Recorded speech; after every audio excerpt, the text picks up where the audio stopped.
Mbunge wa Chama cha Mapinduzi CCM kupitia jimbo la Kisesa nchini Tanzania, Luhaga Mpina, ameonya kwamba taifa haliwezi kumaliza changamoto zinazowakabili wananchi kwa kuongea lele mama na kutoambizana ukweli, huku akisema hakuna kiongozi mwenye kinga ya kutokosolewa.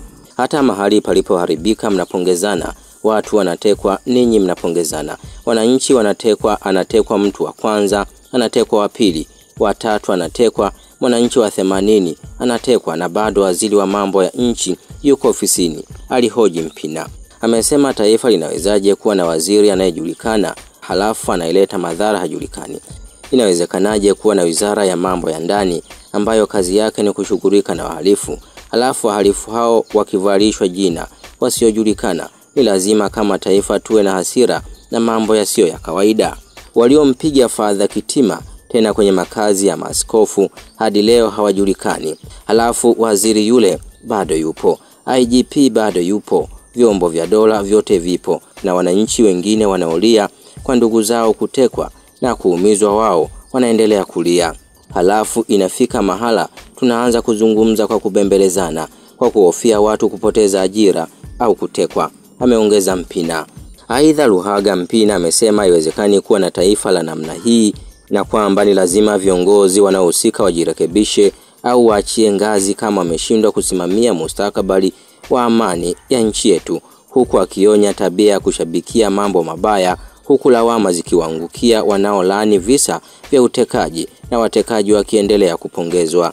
Hicho ndicho alichokizungumza mbunge wa jimbo la Kisesa Luhaga Mpina, mwakilishi kutoka Chama cha Mapinduzi nchini Tanzania CCM. Wakati hayo yakijiri, msajili wa vyama vya siasa nchini Tanzania Francis Mutungi, kwa mamlaka alionayo, ameamua kusitisha kuwapa ruzuku Chama cha Demokrasia na Maendeleo Chadema hadi watakapotekeleza maelekezo ya msajili wa vyama vya siasa, kwa sababu chama hicho hakina viongozi wanaoweza kusimamia mapato, matumizi na marejesho ya pesa hizo kwa umma. Kwa mujibu wa taarifa iliyotolewa na ofisi ya msajili wa vyama vya siasa nchini Tanzania, imewakumbusha wanachama na viongozi wa Chama cha Demokrasia na Maendeleo Chadema kuwa kwa mujibu wa kifungu cha 19 cha sheria ya vyama vya siasa, msajili anayo mamlaka kusimamisha usajili wa chama hicho endapo kitaendelea kuwatambua wanachama waliotajwa kuwa ni viongozi wa chama hicho. Aidha, ofisi ya msajili wa vyama vya siasa imesisitiza kuwa John Mnyika, Amani Golungwa, Ali Ibrahim Juma, Godbless Lema, Dr. Rugemeleza Nshala, Rozi Mayemba, Salim Kasanzu na Hafidhi Ali Salehe sio viongozi wa Chadema, pamoja na watendaji wengine wote walioteuliwa katika kikao cha baraza kuu la Januari 22 mwaka huu. Aidha, msajili huyo pia amebainisha kwamba endapo Chama cha Demokrasia na Maendeleo Chadema wataendelea kukaidi kutekeleza maamuzi na maelekezo waliopatiwa, basi mamlaka husika zitatakiwa kuchukua hatua za kisheria na kijinai, ikiwa ni pamoja na kuwasimamisha wanaojifanya kuwa viongozi wa Chadema katika kufanya shughuli za kisiasa kwa mujibu wa kifungu cha 21E cha sheria ya vyama vya siasa nchini. Wakati hayo yakijiri, Chama cha Demokrasia na Maendeleo Chadema wao wapo mkoani Arusha kwa ajili ya kuendeleza kampeni ya no reform no election. Na taarifa kutokea mkoani Arusha zinasema kwamba chama hicho kimeonekana kutoridhishwa na maamuzi ya jeshi la polisi baada ya kuzuiliwa kufanya mkutano wa hadhara uliopangwa kufanyika leo Mei 28 katika viwanja vya Kilombero jijini Arusha. Kwa mujibu wa mwenyekiti wa chama hicho wa mkoa wa Arusha Elisa Stefano Mungule, chama hicho kilitoa taarifa kwa jeshi la polisi tangu Mei 22 mwaka huu kuhusu uwepo wa mkutano huo ambao ulitarajiwa kuhudhuriwa na viongozi wa kitaifa wa chama hicho ukiongozwa na John Heche. Hata hivyo, leo wanajulishwa kuwa mkutano huo hauwezi kufanyika katika viwanja hivyo kutokana na ujenzi ambao unaendelea kwa sasa. Kwa upande wao, Chama cha Demokrasia na Maendeleo Chadema wamekanusha madai hayo ya jeshi la polisi, huku wakisisitiza kuwa hakuna ujenzi unaofanyika katika eneo hilo. Aidha, licha ya kutakiwa kutafuta eneo mbadala, chama hicho kimeeleza kuwa kitaendelea na mkutano wao huo kama kilivyopanga na kuwataka wanachama wao kufika katika viwanja vya Kilombero kama kawaida.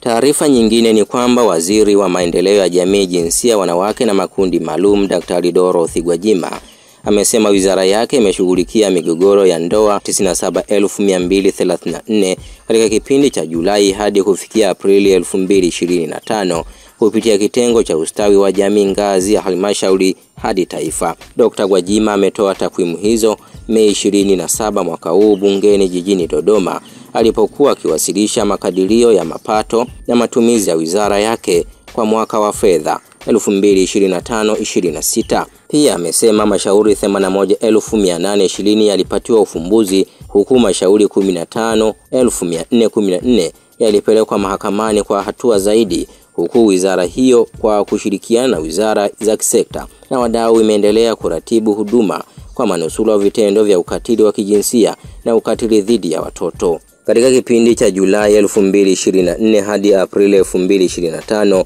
manusura 19,717 waliripotiwa wakiwemo watoto 7,278, wa kiume 1,373 na wa kike 5,905 na watu wazima 12,439 ambao wote walipata huduma katika madawati ya jinsia na watoto ya polisi nchini Tanzania, ambapo pia maofisa ustawi wa jamii huwa wapo, amesema Dr. Dorothy Gwajima. Hata hivyo, Dr. Gwajima amesema vitendo vya ubakaji vimepungua kutoka matukio 8,185 kwa mwaka 2023 hadi matukio 7,670, sawa na kupungua kwa 6.3%, huku matukio ya ulawiti yakipungua kutoka matukio 2,382 kwa mwaka 2023 hadi 1,930, sawa na kupungua kwa 9% kwa mwaka 2024.